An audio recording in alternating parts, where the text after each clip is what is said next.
আজকের দিনে মানুষ নিজের ভাইয়ের হয় না, আজকের দিনে মানুষ নিজের বাবার হয় না। সেখানে দাঁড়িয়ে অপরিচিত মানুষদের সাথে যাদের সাথে কোনো সম্পর্ক নেই, ধান্দা নেই, তাদের জন্য মেহনত করা, এই যে ভেতরে একটা মনুষ্যত্ব, এটা স্মার্ট ভ্যালুর ট্রেনিং ছাড়া পৃথিবীর কোথাও পাওয়া যেতে পারে না।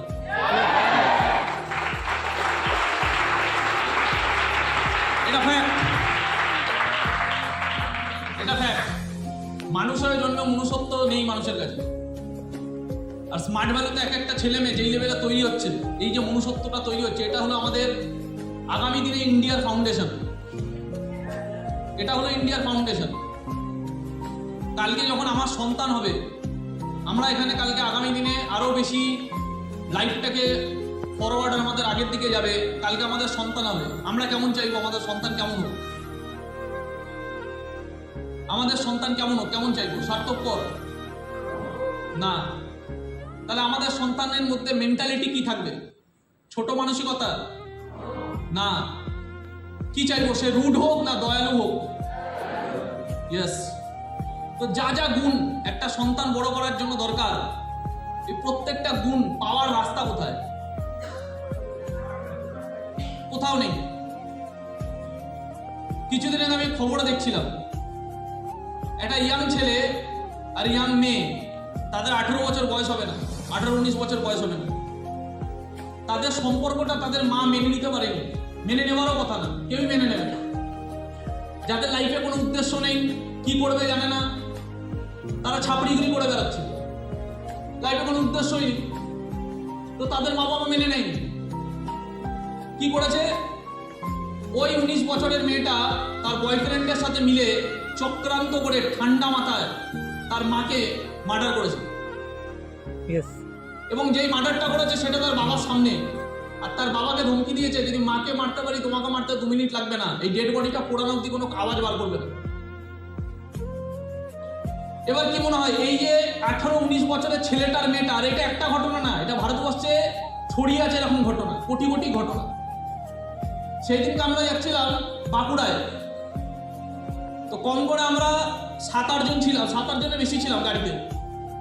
তো আমরা ভোরবেলায় 6টার সময় বর্ধমানে এক জায়গায় চা খেতে দাঁড়াই। যেখানে চা খেতে দাঁড়িয়েছিলাম ঘটনা চক্করে, সেখানে প্রচুর ভিড় ইয়াং ছেলে মেয়েদের। এবং আমরা ওখানে দাঁড়িয়ে দাঁড়িয়ে শুধু চা খাচ্ছি আর দেখছি ওই যে ইয়াং ছেলে মেয়েগুলো ভিড় করে দাঁড়িয়ে আছে ভোরবেলা 6টার সময়। তারা সব ওই পাড়ারই ছেলে মেলে বা দূর থেকে কেউ আসে, ওখানে আড্ডা মারতে আসে, ওটা হলো ওদের আড্ডা মারার জায়গা। সকালবেলা বাজি ফাটাচ্ছে, সেই বাজির আওয়াজে ভয়ে একটা ওখানে একটা বাইক অ্যাক্সিডেন্ট হলো। কিন্তু ছ্যাঁচাড়ামি চলছে, দাপটে চলছে, কোনো লজ্জা শরম, ভেতরে কোনো মায়া দয়া কিচ্ছু নেই। কিছুক্ষণ পরে চলো একটা অ্যাক্সিডেন্ট দেখলাম চোখের সামনে। একটা বাইক, স্বামী যাচ্ছিলেন, হাজবেন্ড তার ওয়াইফকে নিয়ে, ওই আওয়াজ থতমত খেয়ে পড়ে গিয়ে মাথা ফেটে গেল।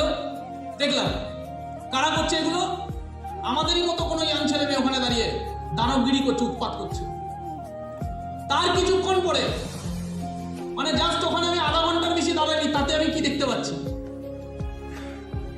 তার কিছুক্ষণ পরে একটু দূরে একটা মেয়ে দাঁড়িয়ে আছে, বাচ্চা মেয়ে, 18 বছর বয়স হবে, খুব বেশি হলো 18-19 হবে, বাচ্চা মেয়ে দাঁড়িয়ে আছে। কিছুক্ষণ পরে একটা বাইক এলো। বাইকটার নাম কি হবে? কি বাইক ভাই? KTM. Exactly, KTM bike. Silencer খুলে নিয়েছে যাতে আওয়াজ বেরোয়, খুব জঘন্য টাইপের আওয়াজ বেরোচ্ছে। কিন্তু ওতেই ওর মনে হচ্ছে কবির সিং।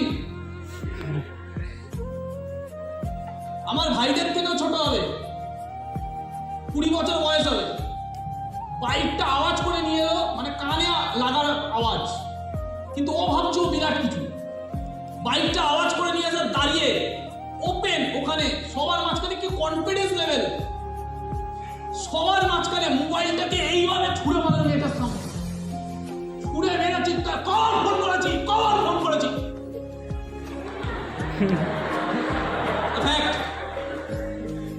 ছুঁড়ে মেরে মোবাইলটা, ছুঁড়ে মেরে বাইকটাকে দাঁড় করিয়ে মোবাইলটাকে ছুঁড়ে স্টাইলই আলাদা, কর চিৎকার করছে। মানে ওখানে দাঁড়িয়ে আছে, সবার সঙ্গে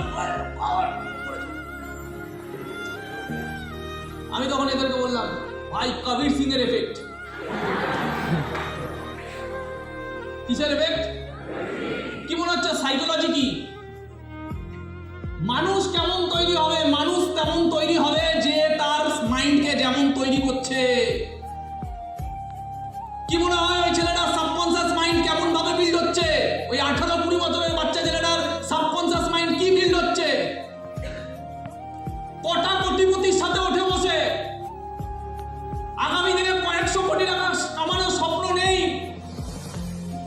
ঘরের পরিস্থিতি নিয়ে কোনো রিয়ালাইজেশন নেই, স্বপ্ন কি হয় জানে না, কারণ ওর ভেতরে একটা স্বপ্ন ঢুকিয়ে দেওয়া হয়েছে। আর ওই যত ছেলেমেয়ের ভেতরে স্বপ্ন ঢুকবে তত কিছু মুষ্টিমেয় মানুষের বাজার চলবে। শাহিদ কাপুর কোটি কোটি টাকা তখন কামাতে পারবে যখন একটা ছেলে ওই কবির সিং এর মতো নোংরা চরিত্রটাকে অ্যাডপ্ট করবে, তত শাহিদ কাপুর চলবে, তত ফিল্ম ইন্ডাস্ট্রি চলবে। আর যত ছেলেমেয়েরা যত ডিফোকাস হবে তত চাকরির দিকে দৌড়াবে না, জীবনের মেন সময়গুলোকে নষ্ট করে ফেলবে, গভর্নমেন্টের চাকরি দিতে হবে না।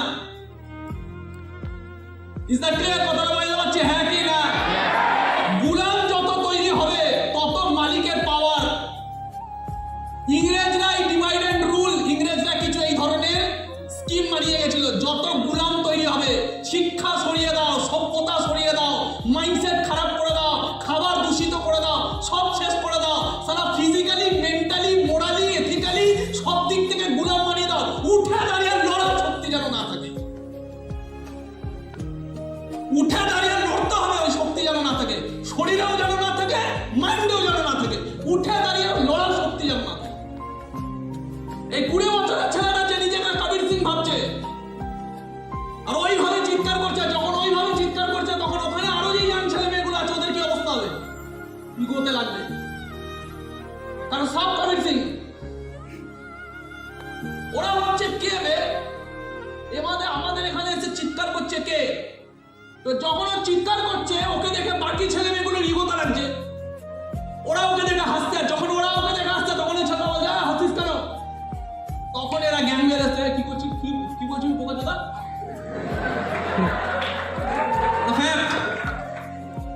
এবার ওখানে কি ঘটবে? কি ঘটবে? মারামারি, মারপিট ঘটবে। সেখান থেকে আবার কিছু দাদা আসবে, ওরা দেখাবে আমরা আরো বড়। কিছুক্ষণ পরে দেখলাম কি হলো, কবির সিং ওই আওয়াজ করা বাইক নিয়ে ফুটে গেল, হয়ে গেল কবির সিং এর কাছে। ওখানে আমরা দাঁড়িয়ে কি দেখলাম? আমরা এই পৃথিবী থেকে একটু আলাদা হয়ে বেরিয়ে আসতে পেরেছি।